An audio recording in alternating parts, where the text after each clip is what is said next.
Hello and welcome to the i3 lecture series hosted by the Masters in Digital Photography at the School of Visual Arts. I'm Julie Graham. Our guest tonight has a special place in my history. In the early 2000s, the photo agency I managed hosted classes of students from the Rochester Institute of Technology.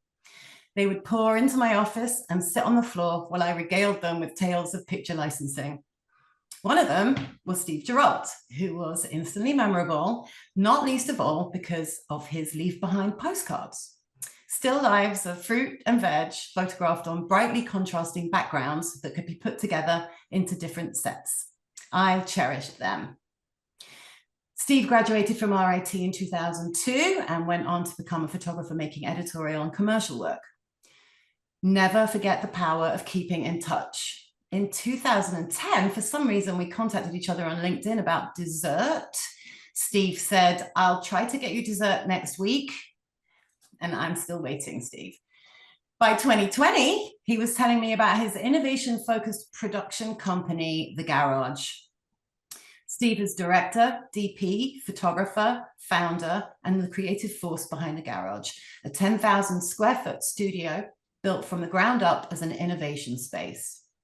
The studio, based in Brooklyn's Industry City complex, is fully equipped for both photography and film shoots. Steve creates work for brands including 7-Eleven, Dos Equis, Pepsi, Lipton's, Walmart, and Hershey's. His website is mouth-watering. As one television interviewer put it so poetically, if it sizzles, drizzles, or fizzles, Steve has captured it. I hope you guys ate before you came. Welcome, Steve. Thank you so much, Julie, and I'm so glad to be here. And thank you all for joining me on Zoom here. The commercial life is challenging, and they fly you to places last minute to do jobs for people like Walmart. So here we are. So I will start sharing my screen. Here we go. So I'm Steve Geralt, and it's been a long journey. When I start looking back at, the days when I met Julie and, the early RIT days as a still photographer, just trying to kind of think about my journey and what was important along the way and how did I get here and all those questions that when, students are kind of planning their future, they're not necessarily thinking about.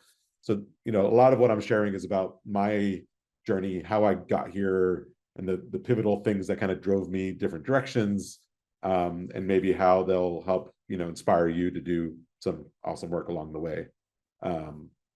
So warning, this presentation uses AI. It's all for fun. It's just good fun to throw in there. So here we go. I'm playing with it and, it's exciting. But a lot about my path is, in retrospect, is very much about, the difference between needing to do something and wanting to do something. You hear people all the time, oh, I want to go to the gym. Oh, I need to, wash my car. It's like, and people throw those terms around very differently. And for me as an artist, it's always been about doing the work that I need to do. The stuff I want to do usually goes on the back burner. You don't shoot it. Like, oh, it's a cool idea, but I'll never do it. But the stuff you need to do is with the stuff that really moves your career forward, gets you going creatively, and is really an important part of my path in retrospect. And just to kind of put it in context, it's the difference between, wanting to open this coconut because you're hungry and you're starving and you want to eat with the coconut water, whatever, or do I need to open this coconut or I'm going to die? So, as an artist, it's almost that difference though, to me. It's just like, it's got to be the thing that you'll do whether you're making money or not, and you just need to do it. But a little bit about my journey, how I got here. I'm originally from Miami, Florida. My parents are Cuban. My dad is an engineer. My brother is a computer engineer. My grandfather was an engineer. My uncle is an engineer. I thought I was going to be an engineer, but no, I decided I wanted to be a photographer instead. So actually, I picked up a camera for the first time in high school, in the high school yearbook photographer guy. That's kind of what I started doing, and actually got a job out of high school working for a high school portrait studio. Very riveting, very exciting work that I did there. And, this is what I did. And it was just like, here you go, kid, go take pictures of, team sports and proms and, all the fun things. And it was really, just go do the minimum quality level work that someone's not going to come and complain to us about. And just, but once again, that was not my ethos already. You know, I didn't realize it then, but I was all about like, how do I push things forward? And that kind of led me to, you know, after a few years of going to school in Miami for state school and working at that job, go to RIT to study advertising photography, because, you know, I slowly realized that there was a world outside of portraits, proms, and quinceañeras in Miami. So RIT was eye-opening for me, as far as, you know, learning like, oh wow, studio, and like, what do you do in a studio, and still life, and like the power of, you know, graphic shapes and color. And, you know, I explored a lot of things. I got into fashion, I got into still life, but I kind of left RIT wanting to be a travel photographer. So this is some work I did. Actually, I went with one of our professors, Dennis Steffenbach, to Mexico for the Day of the Dead. And I translated for him, being that I speak Spanish, and he brought me along. And it was, you know, really exciting because we were both kind of partners in crime. Go to, you know, I would talk to people and he would shoot something in the corner, and then I would kind of get them together and take a picture of, you know, one person over here. And, you know, I started being like, oh, the little still lifes I would find were interesting to me. And I was just like, you know, once again, I was just exploring with a camera. It was like the most pure, you know, curiosity, you know, to put it, you know, in a simple way, you know. And that led to then a trip to Cuba, also with RIT, and then a few years after I graduated even too. And it was just like, you know, hey, I was, you know, both of my parents are Cuban. I was born in the US, and, you know, I was just curious about people and their path and their story, and, you know, what is it like living in Cuba. So it was really about the portraits to me in Cuba, and just like these people had such amazing personalities and just weathered faces, and just, you know, they were all were like super happy to talk to me and invite me into their house. And it was really like an amazing experience just to kind of walk around with a, you know, it's the Hasselblad film camera, and just, you know, go take pictures, you know, no technical stuff, like no flashes or, you know, robots in the world that we'll get into soon enough. And it was, again, it was just curiosity and just, you know, understanding the world I lived in, and I'm trying to understand myself too at the same time. I think the journey of traveling is a way of kind of finding yourself in a lot of ways. Um, and, you know, after RIT, I was only there for 2 years since I did transfer in. I moved to New York City, and, you know, shortly before is where I met Julie, because, you know, RIT led this trip to New York. It's called the New York City trip, you know, and we basically met with ad agencies, with, you know, stock agencies, with studios, photographers, you name it. And that was also another like, oh wow, there's like, this is what the business of this is about, and like, how do you get started? And everyone's like, oh, you assist, you know. So I started assisting, you know. People are like, oh, well, how do you do that? You send out promo cards, you send out resumes, you send out emails, you call people, you know, you don't knock on their door, because that usually doesn't work. But, you know, I really got an amazing experience because I was here right in the cusp between digital photography becoming a thing. Like, most things were filmed still, but people were starting to shoot digital. Although I wasn't an engineer, I kind of grew up with them, and I had a very technical understanding of filmmaking and photography and lighting and cameras and how things worked. And I didn't find out later that that kind of would be one of my superpowers in the work that I created. Um, but, you know, more than anything else, I learned to move to New York City and to find a place, and the struggle of trying to be a young person, trying to be a freelancer in New York City, is you need to be passionate, and you need to be persistent, and you want to actually survive to where I'm at today. You have to persevere. You know, you have to really want to do this, or go do the thing that you really want to do. You know, at the end of the day, you know, I think that's the biggest challenge to doing this work commercially, is it's a business, and it's a creative endeavor and a technical endeavor, and like, there's ups and downs, and there's, you know, transit strikes, and there's, you know, SAG strikes, and you name it, and just challenges. There's COVIDs. But, you know, I got to show Richard Avedon how digital cameras worked, and this is a job I did with him, you know, which was amazing. And he's just like, call me Dick, and, you know, just let me shoot pictures of myself and delete everything, leave those two, and we're done. You know, it was amazing. I got to work with supermodels like Giselle on Victoria's Secret shoots. And this was really in this kind of new role that was a digital tech. It wasn't just like a photo assistant. Like this is right as commercial digital was really kind of growing. So I also worked on, beauty shoots for, brands like Jo Malone or Sephora. And I was, once again, I was soaking it up. I just wanted to be on as many sets as I could, work for as many different people as I could, and get a sense of like, what's the secret sauce here? What makes, Avedon, Avedon, and what makes, Chris Baker, and what makes these different artists I work with successful as a business person and a creative. And it was honestly a great experience for me. I really enjoyed assisting, but like day one moving to New York City, I was like, oh, but I don't want to be an assistant. I want to be a photographer. There's a little more assisting work. So, I started taking the money I made from assisting and just traveling wherever I could, right? I was just like, oh, hey, $200 ticket to Salt Lake City, Utah. Great, here we go. I would fly, I would get a rental car and just try to drive around. But needless to say, I think 3 months after I moved to New York City, I dropped my portfolio off at a few magazines, and Severe magazine, which is a food and travel magazine, actually hired me. And they're like, hey, can you shoot this restaurant? And we just need a picture of some food and the chef. And I was like, oh my God, I was so not ready to get hired yet. I was just like, no, I'm going to assist first, but you take those opportunities and you have to run with them when they come in. So, and this is still shooting film here. So I was just like, oh, they wanted chrome, and I always only shot negative normally. So I had to like get a color meter. It was just, once again, that you could figure out the technical stuff. Don't let it get in your way. And that's kind of my MO, in general. It's just kind of fake it till you make it. Just, say yes when you give it an opportunity and pour your soul into it until you make them happy. And then I got to start traveling for other magazines. I think this was for American Airlines In Flight magazine. They sent me to, I think, Isla Mujeres outside of Cancun. And then this is kind of some of my personal work. I started traveling to Alaska because I was like, oh, hey, ticket to Alaska. It's amazing.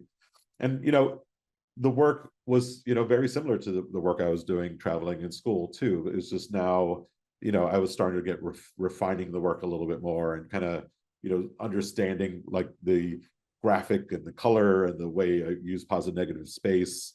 But I was still kind of just being paid to be curious now, it was still very pure. I wasn't making the world that I was shooting. I was literally capturing the world I was in with my eye.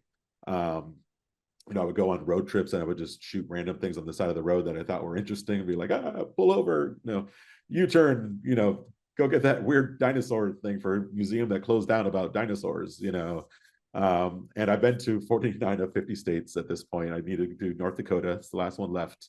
But it was just, once again, a great experience. This was outside of Savannah. It's just like some mortgage company. It's like World Mortgage. And they had this huge thing that they built, and the mailbox is even a moon, which is pretty smart on their side. And I just started noticing these subtleties of the things around us, and then that kind of led. Sorry to interrupt, sweetheart. Could you just move your little cursor down off your the middle of the screen for me? Thank you so much. There you go. No problem. And then that led me to, since I was doing travel, I was shooting people, the food, the places, the things, like all the thing around it. And from that work for Severe, I started getting hired to do even more food. And some of it was part of travel jobs, like this one on the right, which was for Budget Travel magazine. The one on the left was just for Severe. Still, they would now hire me just to do just food in a studio setting with daylight and just really pretty natural stuff. But then, over time, my work started getting a little more like, okay, now I understand how things worked. And now it was really about, how do I create the worlds a little bit more? This is more studio lighting that's going to feel like daylight, because I've shot enough daylight that I understand lighting, and then, things started getting a little poppier, a little more graphic in nature. And then this one I did not see coming. I basically, a friend of mine worked for Victoria's Secret, and she's like, hey, we need somebody that knows how to shoot digital and has a studio and could shoot shoes. I was just like, I've never shot a shoot in my whole life. But I was like, what do you need? And she's like, can you make a portfolio to show me some shoes? So I did. And basically I called up a couple girlfriends of mine. I was just like, hey, send me some of your cool shoes.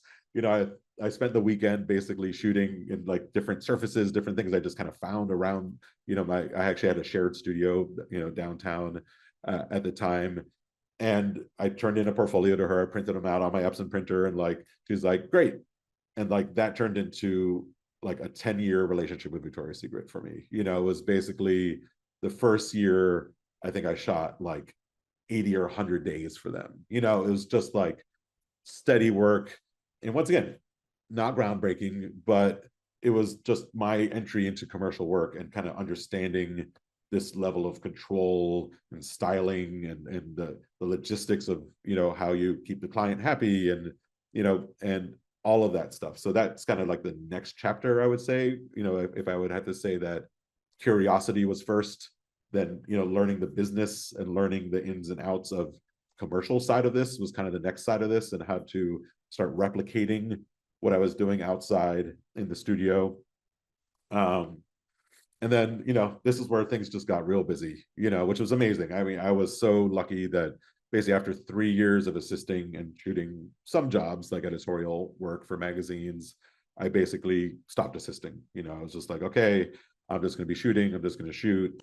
And I just started, yeah, it was amazing. I started doing a lot of stuff for Food Network magazine. I shot, almost every cover for the magazine for the first like 5 years or something like that. Then once again, like that travel work came in handy, where they're like, oh, can you go to Bobby Flay's house and shoot him and then shoot a recipe? And this is in the bottom right is Lydia Bastianich. I shot a couple of cookbooks for her as well. After I had shot her son, who was Joe Bastianich, was on that Serendipity magazine on the top there.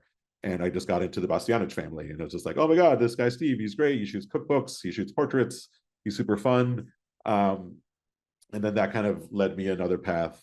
And it just came from, just doing good work. Like at the end of the day, every opportunity I was given, even if it was for, Kraft's Food and Family magazine, it was just like, how do I make this, strawberry pie look amazing? And, I also found out that I had just a knack for that. It was ingrained in my, subconscious somehow, of like, how do you make delicious? And it's a mix of camera angles, lighting, perspective, all those things. And that kind of kept going, and that my work started getting, oops, there you go, a little more commercial too. So it's just like, oh, hey, Starbucks was like, can we do super close-ups of just beautiful coffee beans, which if you've ever shot one, they're so hard because they're so tiny.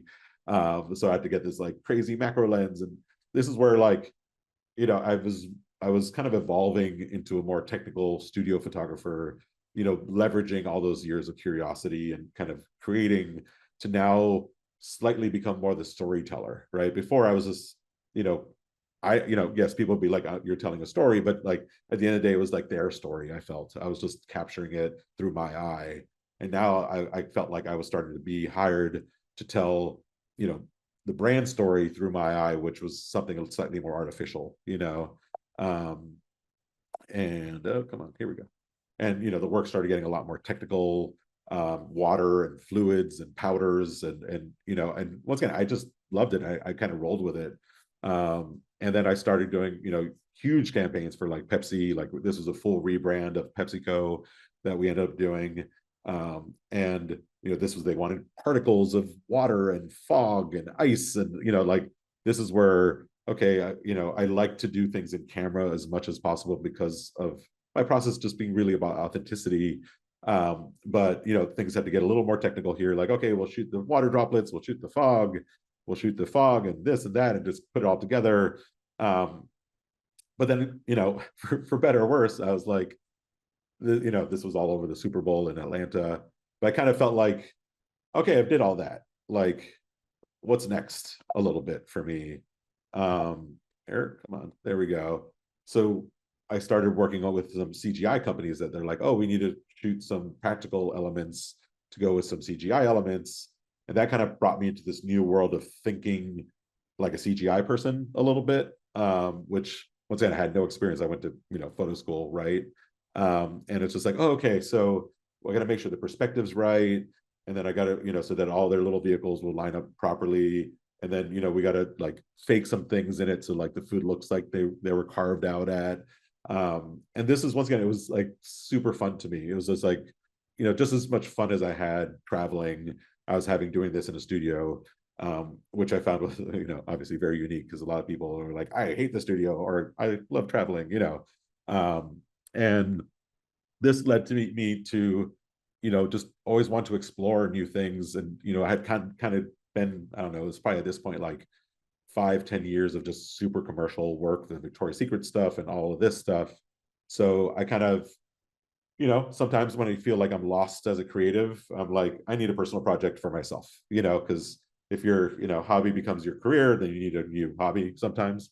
So I was like, okay, the commercial work I do is the commercial work I do, but I want to kind of rewind a little bit and kind of explore some of that raw stuff that I had done early on. So over like, it was probably like a month period, I shot this project, which was just like, I want to go back to a single camera, no flash. I want to follow around real people in like every asset of their life. So I found people on Craigslist actually, and I was just like, hey, if I give you $100, can I follow you for the day and capture anything you do for the whole day? Like no filter, just I'm going to be there, fly on the wall. And, I was just like, I wanted to kind of get back to those origins a little bit, because I felt like I'd gone so commercial, and I was just trying to figure out where I wanted to go next. So this is this guy that he's just like, yeah, I'm like a drug dealer or something, which I don't think he really was, but he just did a lot of drugs in the day. But it's just kind of this like kind of raw capturing of moments in his life. And we went around the block and we went to different places. Friends came over and they just hung out, and it was just kind of really just having fun again, just to kind of go back to my roots. This other person, she was like a fashion designer. This is like when I showed up in the morning, this was like the state of her place, literally this guy sleeping on the couch, and all of this stuff. And it was just like kind of like just, it was just super fun to explore again, and just kind of play in black and white, and just kind of like keep it simple again. And once again just get my creative fires going again. And I do different things, and you'll see a few other things that I've done that kind of do this every once in a while. And I was just worried that I was going to be the last guy working at Blockbuster a little bit, like, or the last toll collector left, where I was just like, still photography was kind of taking a turn commercially. More and more stuff was starting to get like outsourced to India, and like all this stuff in this catalog work I had been doing a lot of. So I just started being like, okay, what do I do to kind of both excite me creatively, but also stay relevant? So I have like a unfathomable need to learn constantly and play and try new things. So I actually started signing up for these like continuing ed classes. Actually, I took an intro to filmmaking class at SVA actually, a long time ago. But I took these like intro to woodworking, so I could like start making things with my hands again. This MIG and TIG welding. I'd never worked with metal again. Electronic circuits classes, all this stuff. So once again, it's like, this looks like an engineering degree in the making here. But I just wanted to create with my hands again, and something that was tangible and real, because I was kind of working in this commercial world that was a little fake.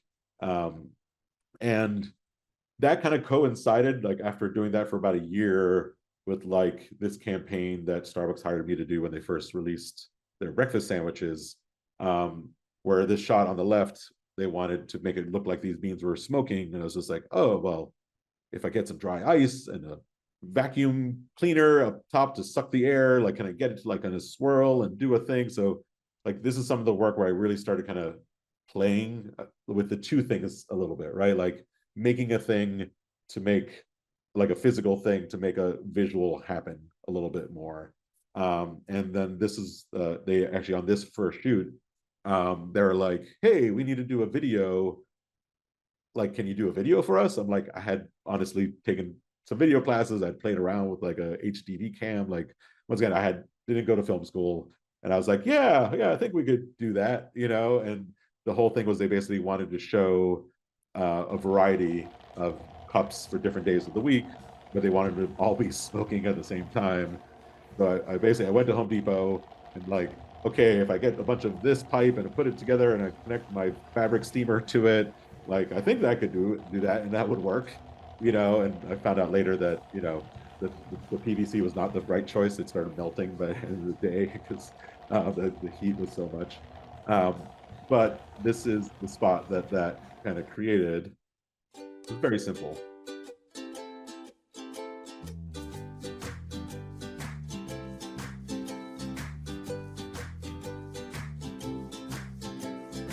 And I was like, oh, look, now I'm a director. DP, I don't know, what is there a difference between the two at this point? I didn't know, right? Because once again, you guys still photographers. We don't think in 50-man union crews or any of that stuff until you're actually in that place. And then right after that, I had shot this campaign for Budweiser called Bud and Burgers. And it was all about these like interesting burgers. They're like, oh, this one had all these layers in it. One had like a fried egg on it. One had like avocado. One had like and I was just like, they're just not moving. They're just so still. Like how can I make this better? And this is where the itch to do video really got fired up by that Starbucks thing. And I was just like, okay, let me think about this. How can I make this like an epic shot? And I needed to do this. Like it was like going back to the needing and wanting. I was just like, I needed to figure this out. And luckily I had this group of friends from RIT and other schools that we would meet up and have drinks and talk about ideas that we had creatively and things going on in our business. And I was like, hey guys, so I have this idea and I want to kind of like be like you're parachuting down a burger and all the layers, and then you land and the whole thing comes together. And they thought I was crazy. But I knew what I wanted to do. So once again, want versus need. So I did this shot that was all basically done in camera. It was all the layers of this burger magically all kind of landing and coming together. This is the first time I had worked with a phantom camera, which is a slow motion camera. The other thing I learned here is like, how do you make the camera move that way? Like in stills, you don't need to make the camera move. You just hold it or you put it on a tripod or camera stand. So it was like, oh, you need a motion control robot. I was just like, what, so I found two people in New York City that had them. And I was like, hey, I need your robot thing to do a thing I want to do. And I just called them up. I was like, can I buy you lunch? And one guy was like, oh, but it's not in a studio that we could use it. So it'd be really expensive. And I was just like, oh, I was once again supported by the commercial work I was doing, but I didn't have that kind of money. And the other people, they just used it to shoot stock footage actually. So there was just like this studio in Long Island City that they just used it to shoot like, powder explosions and like water drops and like creams and like just stuff for stock footage that was like really high end. And they're like, oh, well, we were kind of out of ideas on what we could do with this robot. It sounds like you have a really good idea for what you want to do with it. Like, sure, let's do this, and that's how I finagled my way into doing this. And, here's the kind of behind the scenes of it. And at the end of the day, it was really so insane that what happened by me posting the behind the scenes of this. Cut the rubber bands out right at the right moment. It was just as the like camera moved. So unexpected. And it was a perfect storm. It was no easy task, but we nailed an awesome landing Instagram on this burger. Was blowing up at the time. I think it was about the third or fourth I take. put this out there. Everything YouTube worked was beautifully. blowing up. The camera moved down. Our servos cut the rubber bands, and everything just kind of lined up perfectly. Narrating. We got really lucky, and as you see, this is what I did. The most boring voice possible. So but fast. At the end of the day, people are like, "Oh my god, this is like something I've never seen before. Like this is crazy. Like this guy did the first step was trying somewhere. To engineer how it's going to make this burger happen. I first called first, I played around the studio a little bit with some different ingredients to try to figure out how I wanted it was just this visually. idea. And then I brought it was kind of a proof of concept of like engineering, creative, kind of colliding 50-50 to make a creative end result. And once again, I started getting calls from all these places. Hey, can you do the same shot, for us? And, and it was just like, but they thought I was some guy like on YouTube that was doing this and like, I could do this for cheap. But it was like, no, you need a robot and a phantom camera and all of these things. But once again, it really kind of propelled my career into like, okay, this visual engineering thing is a thing. Like this is something that I was meant to be. Like my engineering background as like having parents that were engineers and my understanding of engineering, plus my now 10, 15 years, whatever it was at this point, understanding of how to make commercial work, how to make food look great, all those things. Like I couldn't have done this without all that experience, right? Like there's no way to jump ahead on that stuff because there's so many layers of like, if the food doesn't look good first, then with it moving, it definitely won't look any better. Like it's like, it's really kind of a buildup of my career, like building on one thing, going to the next thing, going to the next thing. And, you know, luckily enough, like most of my first clients were in the video world, were people that were doing stills with me before, because at the same time, they're all getting asked for video. They're like, oh, they want video for the website. They want video for the in-store display. They want, you know, video for everything. And lucky enough, Hershey's was about to launch a new Times Square store, and they were going to have this like s'mores cart where you could get this amazingly, ridiculously oversized America-style Hershey s'more in the store. And they're like, we want to get something epic of this, like a still photo just won't do, you know? So, you know, and this was a client of mine that actually was at Godiva that moved to Hershey's. And he's just like, Steve, I saw that burger thing you did, super cool. Can you do something like that for s'mores? You know, we have a budget, but we need a bunch of stuff. So like, yeah, I was like, always say yes. So the whole kind of video we created was this whole story about all the different ingredients that go into the s'more. And we kind of shot all these off to the side on one set, and kind of composited some things together. And, you know, just like, how do we make all this stuff look luscious and delicious? But the epic ending was this shot, which was like all done for real, all in camera, and just like this ooey gooey, masterful s'more, you know. And once again, I'd learned that, okay, hey, people like behind the scenes. So like, this is kind of the rig that we had created for this. And like, this went insanely viral. Like the burger drop was already, this went even further, but this was actually for a client and they loved it too. Like actually Hershey's themselves reposted the behind the scenes, which no brand I think had ever really done in this world at all. And they even credited me in that post, be like, thanks Steve Geralt, which is even crazier. And it had like 25 million views or something like that. So, you know, once again, check mark, I'm on the right path. Like my craziness and all the classes I'm taking and all the things I'm doing are like, there's a reason behind this. There's actually a business behind this that makes sense, you know. So it just, you know, it fueled the fire even more. And as you know, I showed you, I'd worked for PepsiCo for stills, you know, they already had known about me, and I'd done kind of a few different jobs for PepsiCo, and they're, once again, they're one of the biggest, you know, food companies in the world, basically. So they contacted me and they're like, Steve, global Pepsi campaign, like this is going to be in every country. They're like, but we want it to be so different. Like we want it to be like nothing people had seen before with Pepsi, which is basically making sure it doesn't look like a Coke commercial at the end of the day. So, you know, at this point, I was doing a little more video, but this is still like mostly stills is most of my bread and butter of what I'm doing. As far as my team, a little bit, just to give you a little background, like at first I literally, the burger drop rig, I literally built that thing myself and like programmed the code and all this stuff for it. But starting on the Hershey's s'mores thing, I partnered up with Matt Huber, who's now still full-time with me now, 7-8 years later, whatever it is, who's my special effects rigging person now. Because I was like, we spoke the same language. He went to Pratt for still photography, but he loved the tinkering more than the client side of like selling and doing all that stuff. And he had his own studio. So we went for coffee and we were like, oh my gosh, you know what we're talking about when I talk about motors and pneumatics and blah, blah, blah. And, you know, we partnered up on that Hershey's job. And then for this Pepsi one, I was like, hey dude, like I need you, like, this would be really cool. Let's just play around and just like make a mess with Pepsi and see what we could do. And this is the spot that we created from this.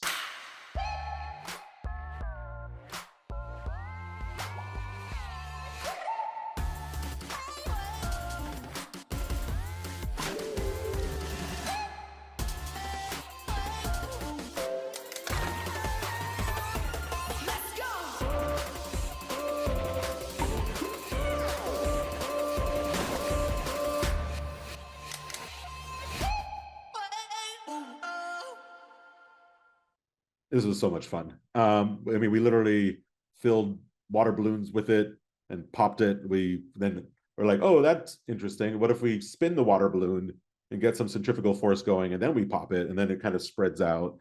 And we're like, oh, what if we put it through a hose, but then we vibrate the hose with a speaker?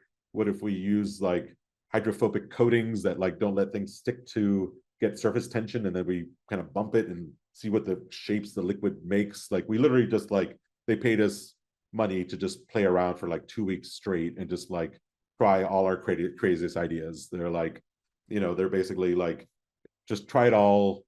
Is it interesting? And then trust me, we ruled out a lot of rigs that were just like, ooh, that's a horrible idea. And that's, you know, and that kind of going back to innovation and kind of where I was kind of talking at the beginning of this whole thing, and what has always driven me is that curiosity, right? It's like, try something, and honestly, if you're not failing, you're not trying hard. You're not trying something new. You know, like you have to fail to learn. You only learn from your failures. You know, if like everything worked every time you try to do it, then you're not learning anymore. You know, and I think if there's not a job today where I'm not on the verge of a few shots being on the edge of failure and success, like I'm not pushing hard enough, you know. And I think that's just in my ethos. Some people are just like, oh, that's so scary, but it's just like that. And that's truly what makes me, right? Is that need to push the limit, to see how far can I push this creatively. But in this place now, like we're a long way from traveling in Cuba here, right? Like, you know, creative is so many different things. Creative is really, how do we see liquid move, like learning about fluid dynamics and surface tension and all these things that I had no degree in, I had no understanding in. But if you mess with it enough, you could figure it out. You know, it's just like, oh, if I do this, it works this way. If I throw it that way, it does a totally different thing. And, you know, this is where, you know, the brands, you know, have been, you know, Pepsi has been shooting Pepsi for 50 years. They need that new thinking, right? You know, and I think, you know, just to touch on the next 10 years of AI joining the game of creative, you know, creative content making is just like, well, you need somebody that could push that to its limit to do something that you've never seen before too, you know. So at the end of the day, that ability to push that limit is my IP. It's what makes me me, and which I've learned by lots of trial and error, you know. But so after the Pepsi thing, you know, once again, they ran for like 3 years or something globally. We did stills, we did video. They didn't pay me a whole ton of money because it was like I was early in my, you know, filmmaking career at this point. But once again, it was totally worth every penny. And you know, I always say there's jobs that you take for your soul, there's jobs you take for the paycheck, and some check both boxes, right? This was a little bit of the paycheck, but mostly for the soul, right? Like we were really kind of doing work that we were, you know, put here to do, you know. And here's a little bit of the behind the scenes of what this kind of looked like, just so you could get a sense of like, wait, what does this like even like mean when he says he does this in camera and there's a speaker shaking a container, you know, or whatever it is. And this is like learning about frequency and like, oh, if I take this at, you know, 50 hertz versus 60 hertz, it makes a totally different shape. Or if the tank is square versus round, or, you know, it's just like this way of like looking at something and trying to really digest like what's happening, you know, which I guess isn't normal for most people, but that's just kind of how I look at things. And give me 1 second. And yet, you know, I was like, okay, I've progressed commercially. How do I take this new knowledge and, you know, once again, feed my soul a little bit, do a personal project. So this was a project I did around, was it 2016 election.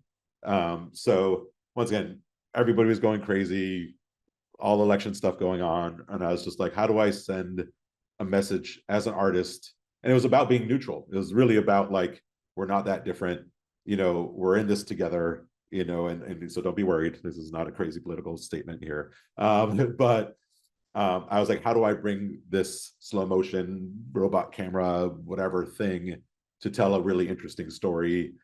And, you know, this is what I did.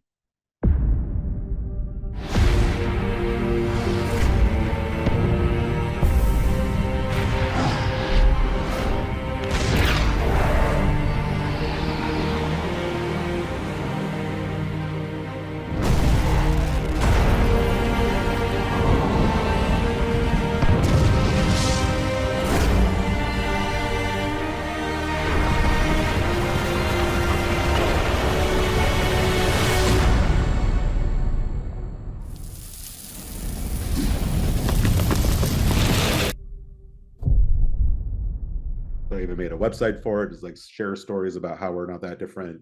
Once again, it was just like me speaking as an artist through powder exploding at 1,000 frames a second. At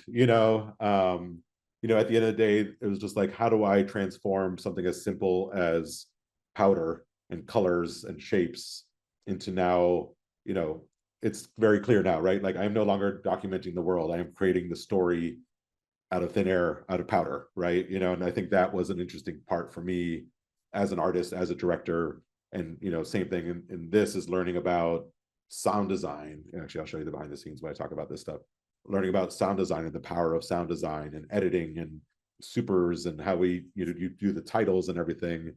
And, there's a lot of manual stuff where I just literally would just hit this thing with a stick from below, after a stylist spent like an hour making sure that the powder was just freaking perfect. And we made the perfect little Florida. And I got one hit. It was like, here we go,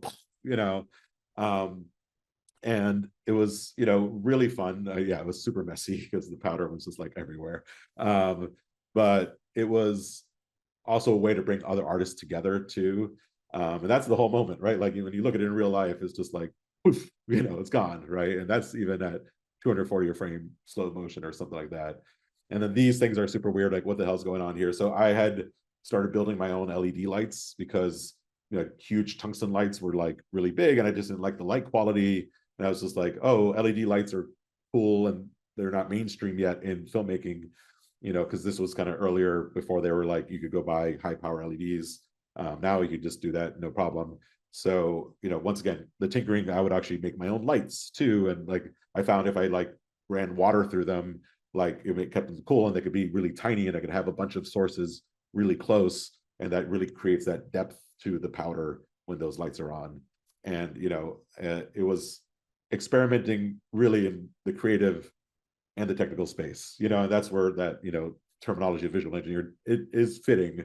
It just confused the hell out of my clients. So that's the only reason I'm taking it back, because they're like, who's this guy? He's not a director. He's a DP. What is he? But once again, I always find it when I have a need to tell a story, like I just need to do it, and this is one of those examples. And,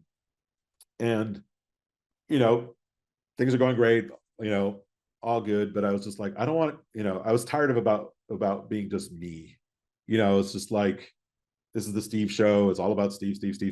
I'm like, I wanted to build, and I learned to work with so many other great artists, and I've met other great DPs and directors. And I think that's the big change in filmmaking, is like, it's a lot bigger team. It's a lot more collaborative, which is really nice. As a still photographer, sometimes you're on that lonely island by yourself a little bit. But I was like, look, we have all this technology. We have all these people that are developing all these special tools. Like, how do I create a company that could therefore empower other creatives and not just be about me? And this is where, as Julie mentioned, I now have a production company called The Garage. And it got a lot shinier and prettier than my original studio. So this is our space in Industry City. We have now 7 camera robots of all shapes and sizes. I don't know how the hell I ended up with any robots, never mind 7 of them. But The Garage is really, it's all about it.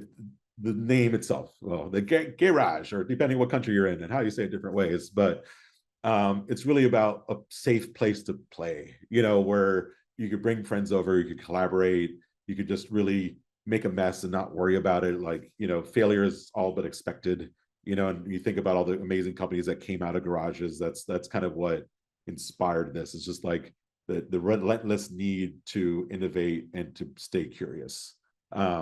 And we have now, other directors on our roster. We collaborate with all sorts of different companies, and I'll show you some of that work now. And it's so much fun because, like, I don't need to be the person on the set, doing the thing, and that's, I think, a thing that you can't really undo as a still photographer unless you become a creative director or something like that. But this was a happy place where I could still direct, and I could also be assisting other people directing their, their things. And here's it's a cruel, cruel world.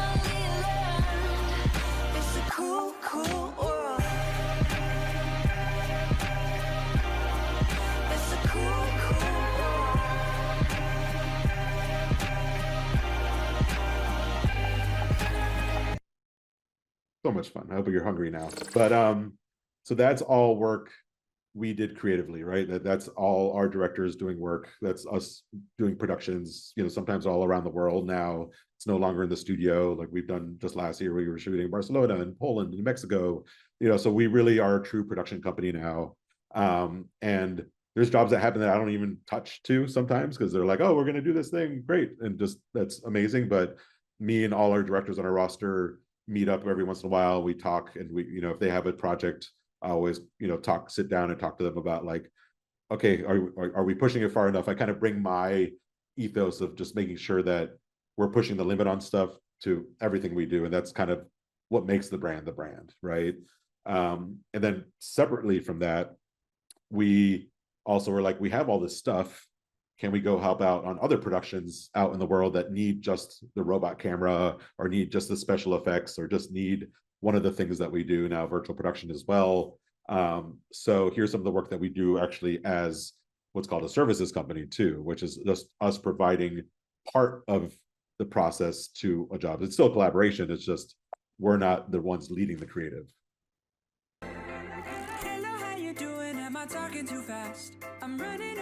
This is a lot of use of the robot cameras to basically do multiple passes where you could have them do the same movement, changing different outfits, so you're repeating the same camera movement over and over. Some of you might have seen this work that we're on.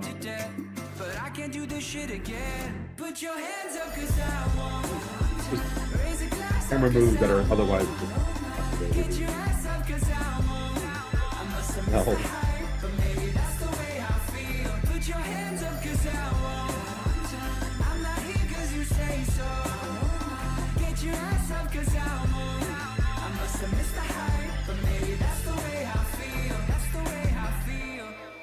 Once again, how do we leverage our knowledge of motion and special effects and liquids and all that stuff and be a collaborative partner to food productions now, not just with beverage commercials. Like we're really, because once again, I get bored easily. So it's just like, how do I, and for my team, it's also important to keep them down. Live on now, separate robots. And even really complicated the effects of your photography. You can't hear you both, Steve. What's that? Can't hear you and the audio. Yeah, there you go. But basically, doing in-camera magic, at the end of the day, is how do we work with other production companies and other productions of the largest scale to do really, really cool stuff based on all the stuff that we have access to now, all our processes that we've created. And, once again, this is what really excites me today, right? It's just like, how do we just be involved in the world's best work, even if we're not the creatives leading it. I'm not the creative leading it, but like for my people and my team, which we're a team of 9 people, full time, like they get to not be on just food commercials all day too, which is really amazing, right? If you think about, ideally the people that work for me, I want to retire 20 years from now still working for me, so you think about it as a business that way too.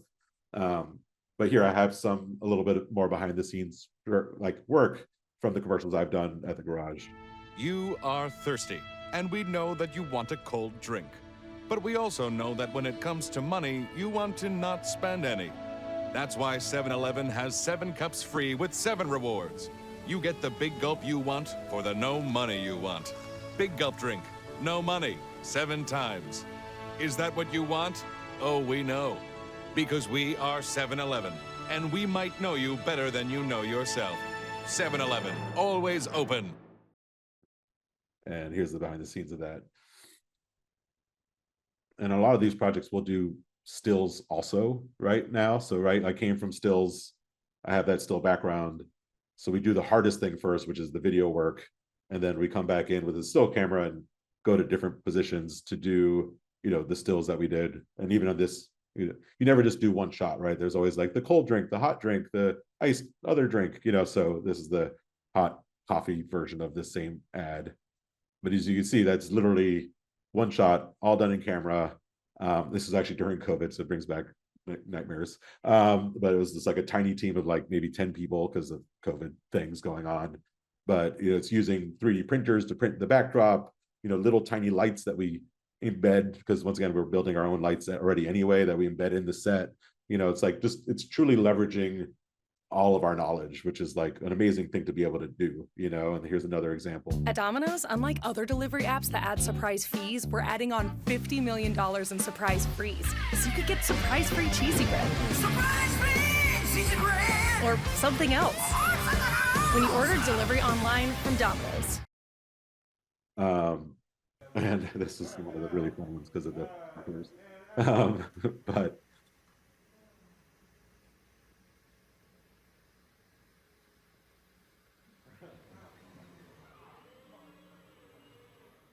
and it's all just choreographed, right? Like it's literally, we're planning the shot as we go and getting the cheese pull to be right. And there's like this special mechanism that's in this pedestal that like grabs the cheese from underneath and kind of pulls it apart.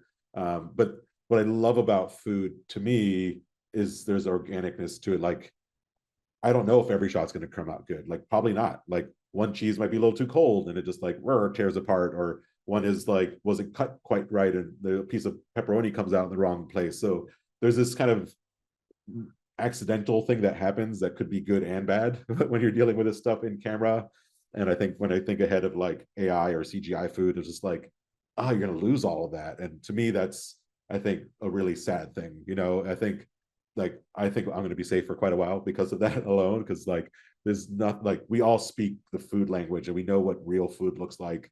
Even like, this is a glorified version of a Domino's pizza, but it still looks like real pizza, and it looks like real cheese because it is, So I think, to me, I've become this storyteller in a totally different way. As I mean, we've covered a lot of ground here in the last, hour, and it's just by me following what I'm excited about and, using my skills, learning new skills, and realizing that those change over time. I think so many people are like, oh, this is my style as a photographer. This is what I do. And it's like, great, that's what you do right now.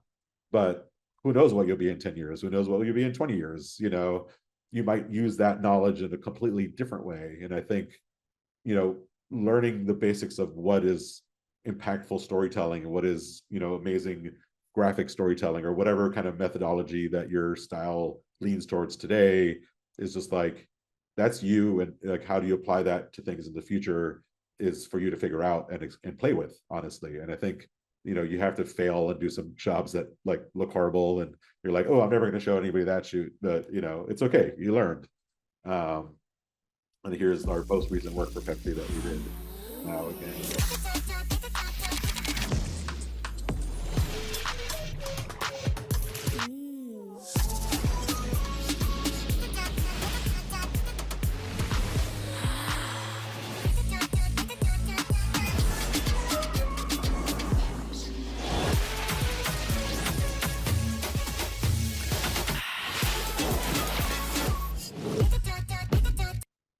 And that poor girl, we had to literally make her iris actually do that. So it's just like, we had to just like blind her with light and just try to keep her eye open.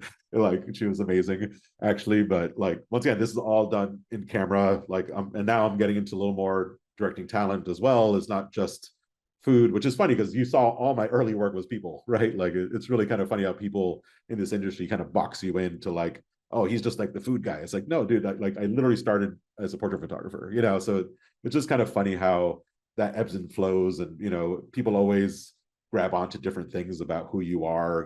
People might still look at me today as like a travel photographer, who knows? But it's just an interesting way this industry works. And, people come and go. And, if you're going to do this as a career, it's got to be something you totally love doing and keep playing with, and here's just one more. You think this is kind of talking about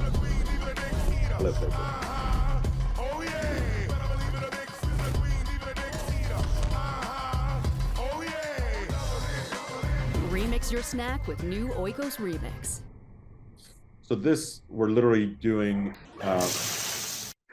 in camera, and then this is going to be color corrected, but just to give you a sense of what this actually looks like when it's actually being shot.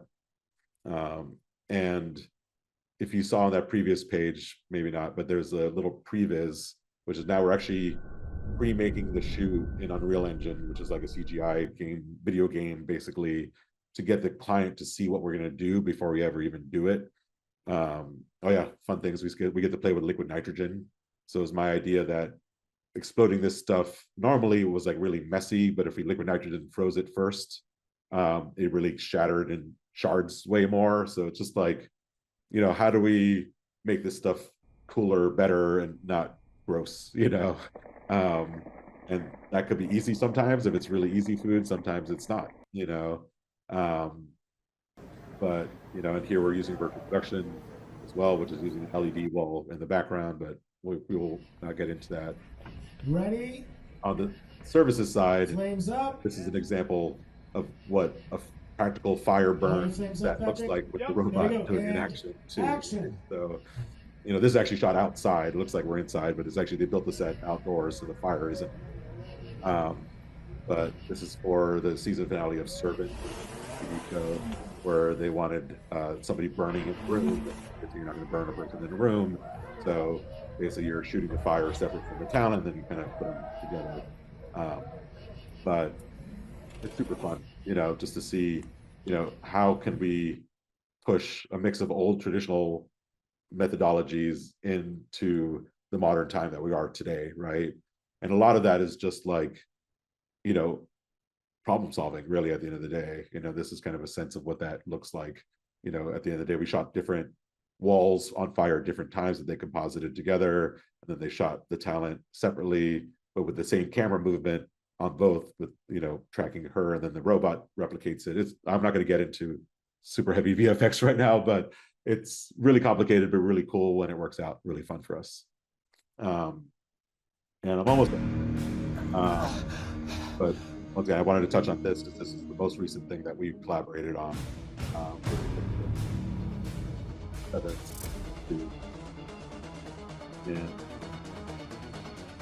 this was collaborating with ILM, with Eleven Magic. It's like, I was like, oh my God, I'm never going to be dealing with movie people. Basically, that's what it is.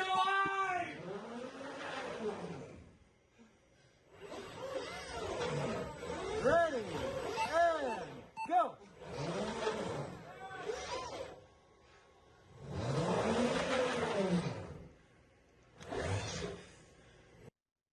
Yeah, and then it keeps going.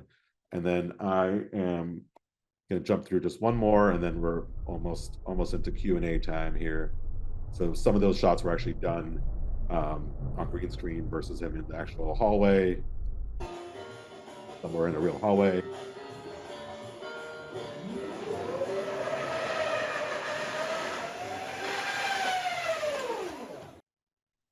And there's nothing scarier than a 3,000-pound robot flying next to you at like 10 miles per hour.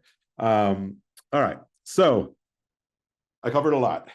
It's been the journey. It's been quite a journey, and I hope it's been fun. It's hard not being in the room with you to see everyone's faces, but I like to close on, how does this help you? How does my path help you make smarter decisions on your path, or, you know, do the right thing when you're doubting yourself, you know? And I think this is the number one question that I like to ask, is like, what are you most passionate about, you know? And with that being said, you know, what is your superpower? You know, like it 20 whatever years later, it's been evident what mine is, which is this understanding of people, the things, the places, and how the things work, and how I put those all together to tell a story, and my ability to tell that story in a really interesting way. And I think for all of you, is just like, you know, you're all photographers, you know, of all different sorts, but what makes you different than the person next to you, you know? And I think it's all the other stuff you do in life, like me taking welding classes and, you know, whatever, that really kind of made me unique.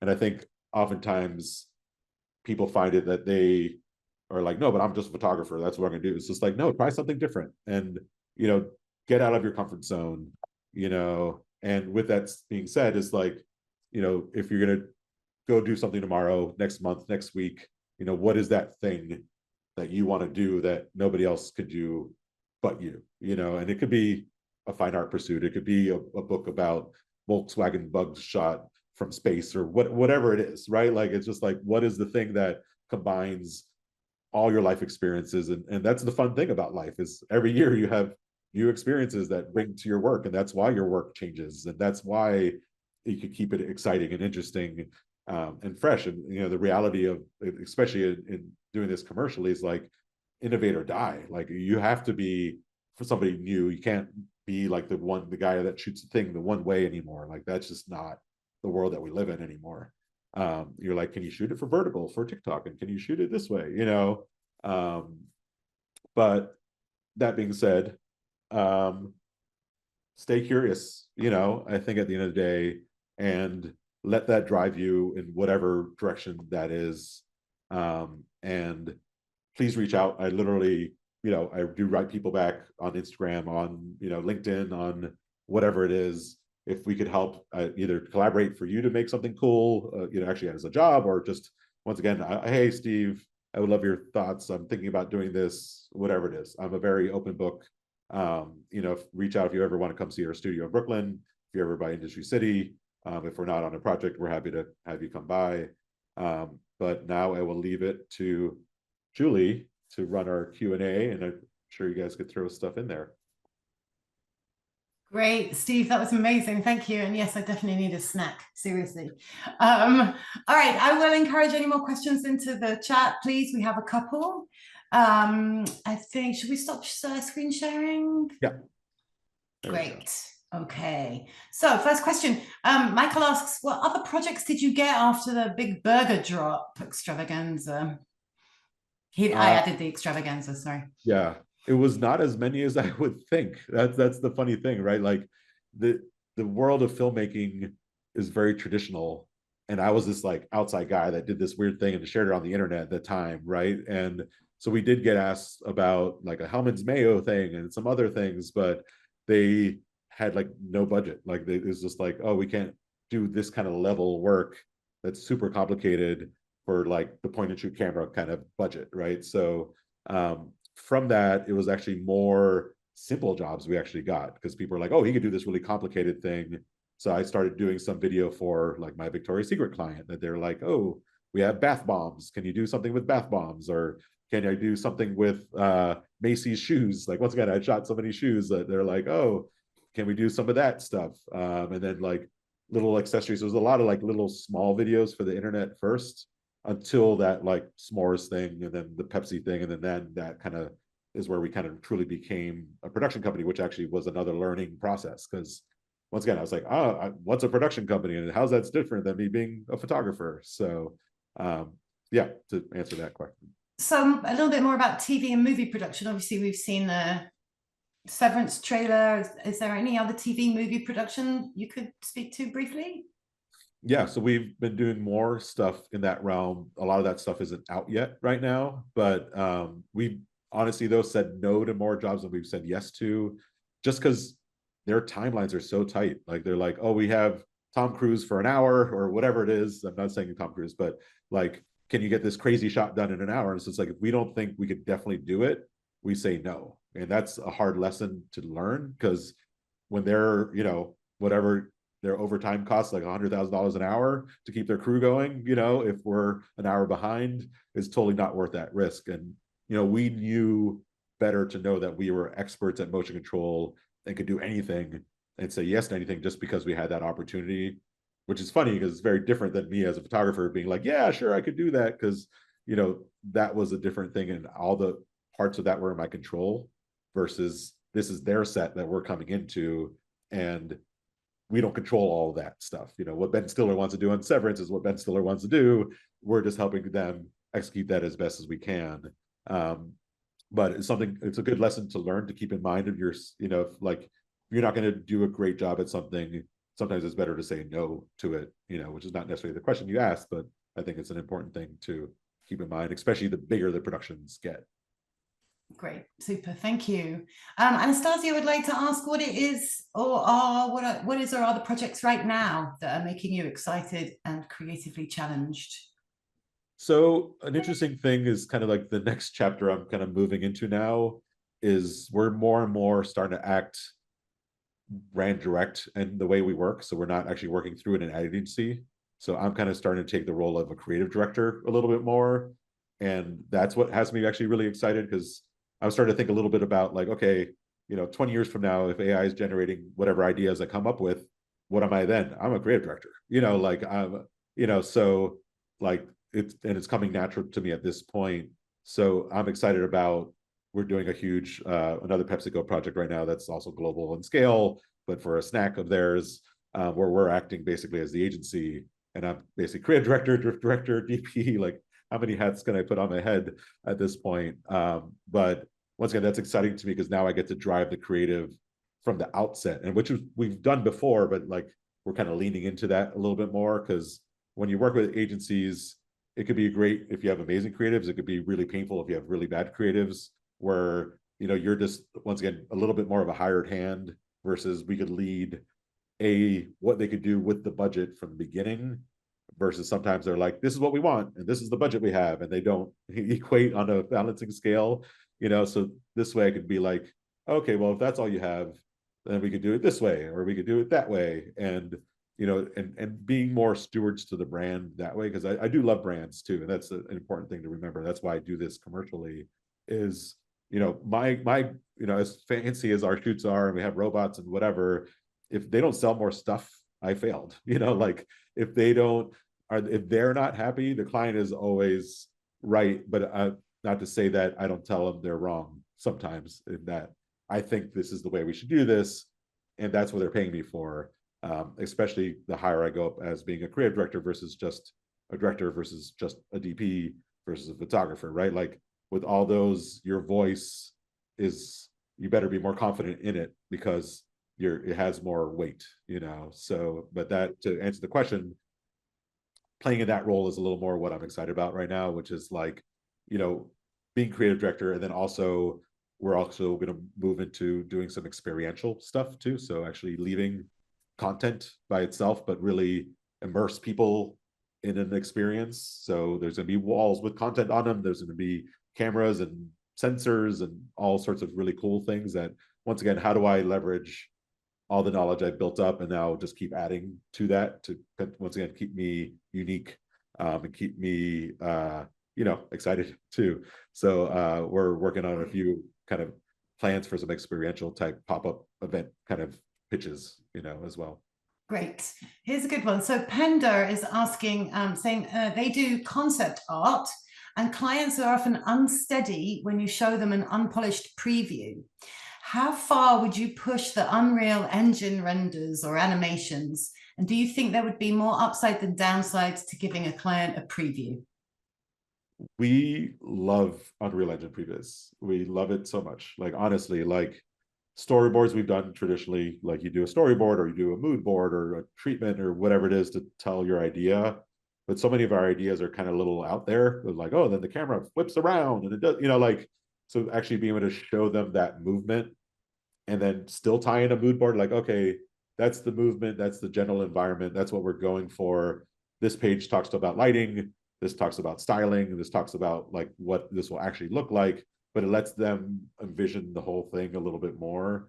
And you're actually kind of doing your edit a little bit in pre-production, because you're literally cutting together a thing of all the shots that you're going to do already. So oftentimes clients are like, oh, we actually don't even need that shot, or oh, that shot doesn't seem like it fits at all, or that shot only needs to be 3 seconds versus we thought it had to be 5 seconds. So it really helps be more efficient on set too. And the quality is getting pretty, honestly, like I've been looking at some directors' work that are literally only working in an Unreal, and it was just like, if I didn't know better, I was like, is that CG, like regular CG? Is that shot in camera? Like it's getting pretty amazing.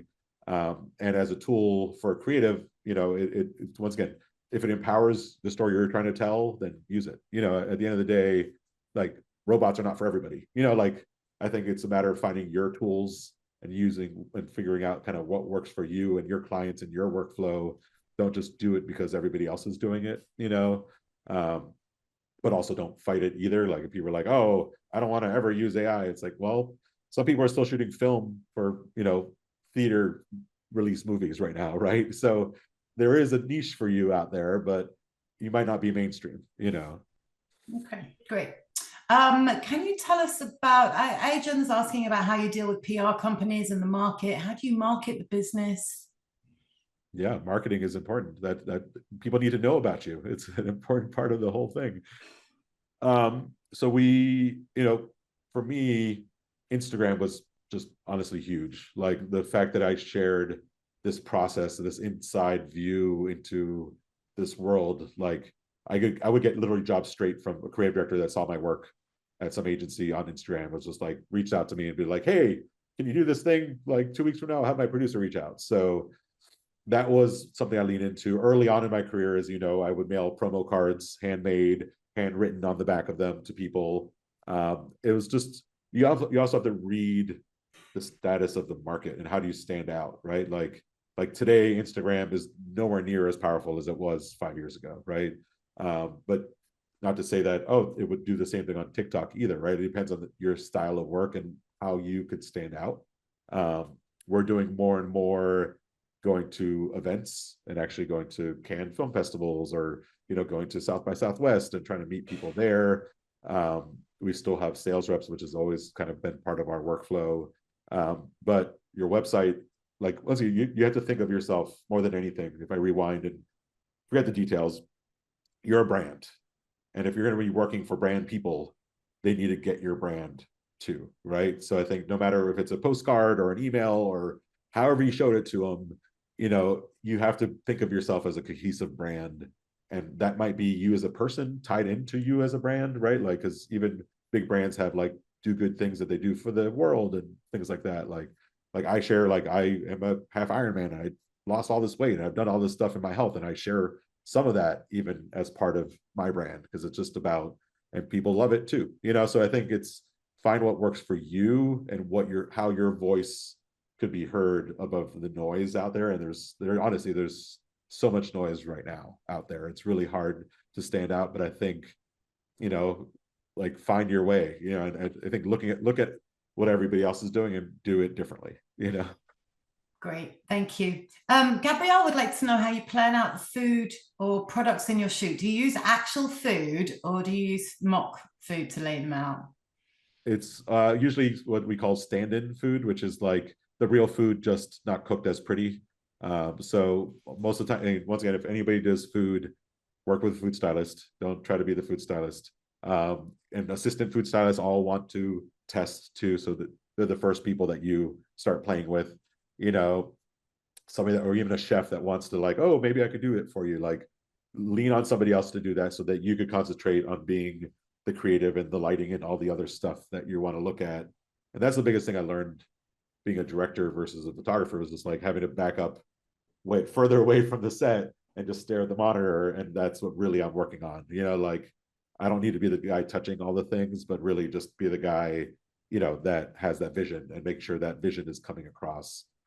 So if you're going to shoot food, stand-in food to place things, get your light blocked in, because food dies. So that's part of the challenge, right? So get it all blocked out. And then at the last minute, what we call the hero food comes in, and they bring it in, they put a little grease on it, whatever it is, and it's good to go. We shoot, I'd say, 95% real food, like it's not necessarily coming straight out of the package, but it's real stuff. Like with Pepsi, we'll make it flatter if it's too fizzy, or we'll make it more fizzy if it's too flat, or slight things like that. But even Domino's, like literally they bring their Domino's oven into our studio, we install it, they bring a guy from the Domino's store to stretch the dough, and then we do have another food stylist that helps just how they place the cheese and stuff on it. So, but that's a brand that's about authenticity, because they've gone the wrong way before and they got called out on like how bad and fake that their work was. So that's the other thing, is know the brand, right? Like, In-N-Out Burger is going to be very different than Shake Shack. That's going to be different than McDonald's, right? So they each have their own voice. And that's the first conversation I have with any brand. It's just like, tell me about you. It's like a first date. Great, fabulous. Okay, we've got 2 more questions. Dustin's asking whether you can share, where do you get your inspiration from as far as advertising? Is it more the US or Europe? I don't really look at ads that much. I get it from the world. I go to, artist shows and galleries, and like the aisles of Home Depot sometimes bring inspiration for me, I think experiences, just going and seeing things and seeing places, because I feel like and everyone's different. Find what works for you, right? Because like I always find like, oh, if I look at a bunch of ads, I'm gonna try to copy them, you know, like I almost like, obviously I see them in everything of my life, everywhere I am, but I like to, you know, look at other creative things to inspire me versus being inspired by somebody else's ad, you know. I much rather look at, you know, a really cool independent magazine editorial that might be a little more edgy and cool than something that I know 100 clients were involved in and like was not the artist's intent, probably, you know. It's like a mix of 20 people's intent, you know. So for me, that's how I find my inspiration. Great. All right, so we're going to end on the fact that Tom Ash is sharing that there are a few fans of Severance on the staff at SVA. Can you tell us more about how that collaboration came about for the first episode of the second season and the challenges you had with that? And everyone says amazing work, by the way. Thank you. No, that was, once again, being the solutions people that we want to be as the Garage. So there's this tool called the Techno Dolly. It's basically like a techno crane that they use. And there's this guy, Anthony, that runs most of the ones in New York City. You know, he works on James Cameron films and like all this stuff. And we became friends with him, and we did some other projects with him. And then he was doing work on Severance, and he's like, oh, my thing can't do those shots that you want to do. So he referred us to them. And we already had done, actually, they do so many dolly zooms, the Zolly movement, where the, you know, the zoom lens is moving and the dolly is moving. So we actually had helped develop for him a little box that we put a little encoder on the dolly track, and it controls the zoom and the focus of the lens for them, basically, so that basically the hand guy could do it by hand, but that it's perfect every time, you know. So we already won a few points with helping out with that too. So then they put us in touch with ILM. Eric was the VFX supervisor that we dealt with.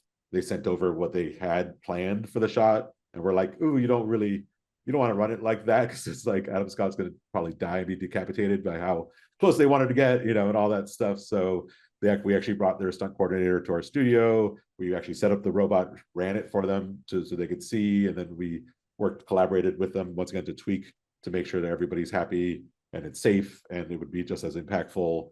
And like, once again, the limits of what the machine can do well too, because we know the machines more than anybody else. Then actually, no, we actually did another shot in the episode 7 too. There was a 360 time lapse thing that we also just did in the last episode last week too. That was super cool too. That was insane. But yeah, no, it's about being collaborative that got us that, right? Like that's you talked about marketing earlier, right? Like it's like, be friends with people, help people out. It'll come back around, you know, do good work. Because if, you know, Anthony had heard that we had messed up some other jobs, he wouldn't, you know, take that chance on us to refer us to anybody. And with the fact that we had done that servant job for Apple TV also helped too, because, you know, obviously the budget on that is huge, and we didn't want to be the ones that messed that up. But it was, once again, if they had called us 3 years ago to do that shot, we would have said no. We're not experienced enough at that point to do it, right? So it was a mix of all that came together. And the Jessica, the DP, like fell in love with the motion control. It was great, you know, and hopefully we get to do more work if they keep going, you know, with it. Absolutely fantastic, Steve. Thank you so much. We really appreciate you. And, you know, I know you're on a big job, so thank you so much for calling in from LA on this 5th anniversary of almost lockdown. Everyone stay safe, and you totally still owe me dessert. Yes, okay. Indeed. All right. And New Yorkers, hopefully we'll see you in 2 weeks in person, West 21st Street for the next lecture. All right. Thank you, everybody, so much for sticking around. Thanks, Julie. Thanks, everybody. Take care.